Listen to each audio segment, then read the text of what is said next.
El libro de Números.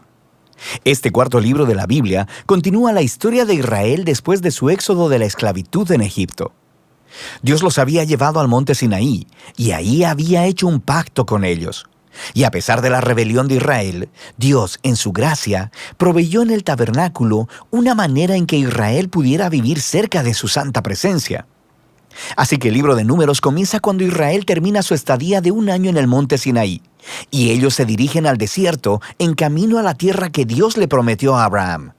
La narrativa del libro está diseñada de acuerdo a las etapas de su viaje, así que la primera sección empieza en el monte Sinaí, pero luego ellos salen y viajan al desierto de Parán.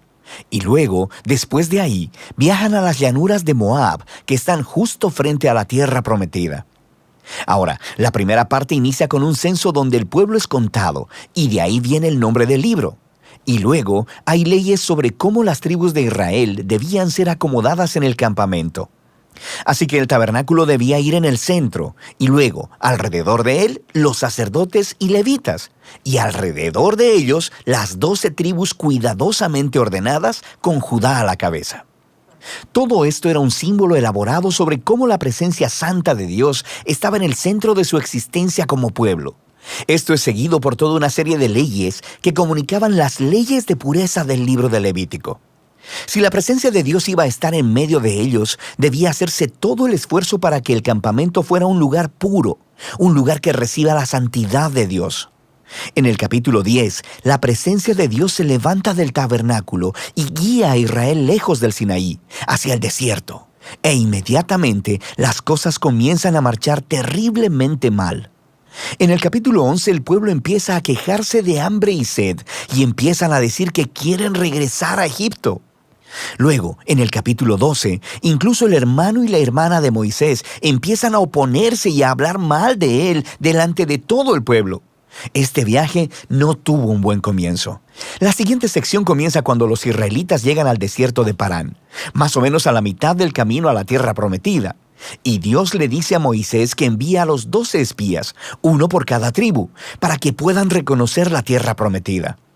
Y cuando todos los espías regresan, 10 de ellos dicen que no hay posibilidad de que Israel pueda sobrevivir allí, porque los cananeos los destruirán. Pero hay 2 espías, Caleb y Josué, que dicen que Dios puede salvarlos. Pero los 10 provocan al pueblo a una ira temerosa y empiezan a planear un motín. Van a nombrar un nuevo líder y regresar a Egipto.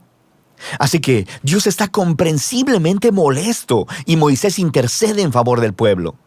Él le pide a Dios que sea fiel a sus promesas a Abraham. Así que Dios lo hace, pero no a expensas de su justicia. Él le da a estos israelitas lo que ellos desean, no entrar a la tierra. Y Dios sentencia a esa generación a vagar en el desierto durante 40 años hasta que mueran. Solo sus hijos entrarán a la tierra prometida. Ahora, tú pensarías que esta severa consecuencia los haría despertar, pero las cosas se ponen peor. En la siguiente historia aparece todo un grupo de levitas que empezaron una rebelión y retan el liderazgo de Moisés y de Aarón, diciendo que han ido demasiado lejos. De manera que Dios lidia severamente con estos levitas y renueva su compromiso con Moisés y Aarón como los líderes de Israel. Ahora, mientras dejan la región de Parán y vuelven a viajar, las cosas se empeoran de nuevo. Los israelitas empiezan a quejarse otra vez sobre su sed y le preguntan a Moisés por qué los sacó de Egipto. Así que Dios le dice a Moisés que le hable a una roca para sacar agua para todo el pueblo. Pero Moisés no hace eso, sino que excede los límites. Golpea la roca 2 veces y luego dice: «¡Rebeldes! ¿Tenemos nosotros que sacarles agua de esta roca?». Así que Moisés deshonra a Dios al ponerse en el lugar de Dios como el que provee agua. De manera que Moisés hace que caiga sobre sí mismo el mismo destino que el de la generación en el desierto. Él también morirá en el desierto y no podrá entrar en la tierra prometida. Después de esto, los israelitas se rebelan una vez más, y Dios trae un juicio muy extraño sobre ellos. Serpientes venenosas vienen y muerden al pueblo. Así que Moisés intercede una vez más a favor del pueblo. Y Dios le dice a Moisés que haga una serpiente de bronce y la levante en una asta. Y todo el que vea a esta serpiente sería sanado de la mordida venenosa. Es un símbolo muy extraño, pero habla del reto que representa para Dios el permanecer fiel a su pacto. Él está en lo correcto al traer justicia sobre el pecado y la maldad de Israel, pero incluso la justicia de Dios se transforma en una fuente de vida para aquellos que miran a Dios para ser sanados. A partir de aquí, el pueblo se dirige a las llanuras de Moab. La primera parte principal de esta sección se enfoca en la extraña figura de Balaam. El rey de Moab está asustado por este enorme grupo de gente viajando a través de su territorio, así que contrata a un hechicero pagano, Balaam, para maldecir a Israel. Y en 3 ocasiones distintas, Balaam descubre que no puede maldecirlos. Él solo puede hablar bendición sobre Israel. Recuerda la promesa de Dios a Abraham en Génesis 12. Así que no solo Balaam no puede maldecir a Israel, sino que Dios le da una visión sobre un futuro rey israelita que un día traerá la justicia de Dios a todas las naciones. Esta visión recuerda la promesa de Jacob a Judá en Génesis capítulo 49. Ahora, vale la pena detenernos a reflexionar en el flujo del libro hasta ahora. Las historias de rebelión en el desierto se amontonan una sobre otra, poniéndose cada vez peor.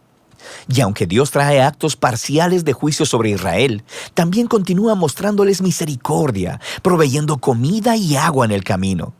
Y la historia de Balaam muestra la gracia de Dios de manera resplandeciente, porque ahí está Israel, en el campamento, murmurando y rebelándose. Pero en lo alto de las montañas, sin que ellos lo sepan, Dios los está protegiendo y hasta bendiciendo. Y es este contraste entre la rebelión de Israel en el desierto y la fidelidad de Dios lo que hizo a estas historias tan importantes para las postreras generaciones de Israel. Y las historias del desierto son recontadas una y otra vez por los profetas y los poetas bíblicos, e incluso por los apóstoles en el Nuevo Testamento.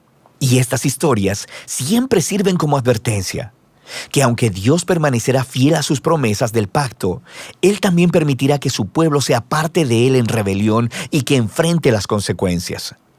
Después de esto, el resto del libro se enfoca en los hijos de la generación que pereció en el desierto, y ellos empiezan a prepararse para heredar la tierra prometida. Ellos hacen otro censo de la nueva generación, y luego ganan muchas batallas a los pueblos de alrededor. Y luego, algunas de las tribus empiezan a asentarse en la tierra prometida. Así que el libro termina con la nueva generación lista para entrar en la tierra prometida. Y Moisés está a punto de darles sus últimas palabras de sabiduría y advertencia. Pero por ahora, de eso trata el libro de Números.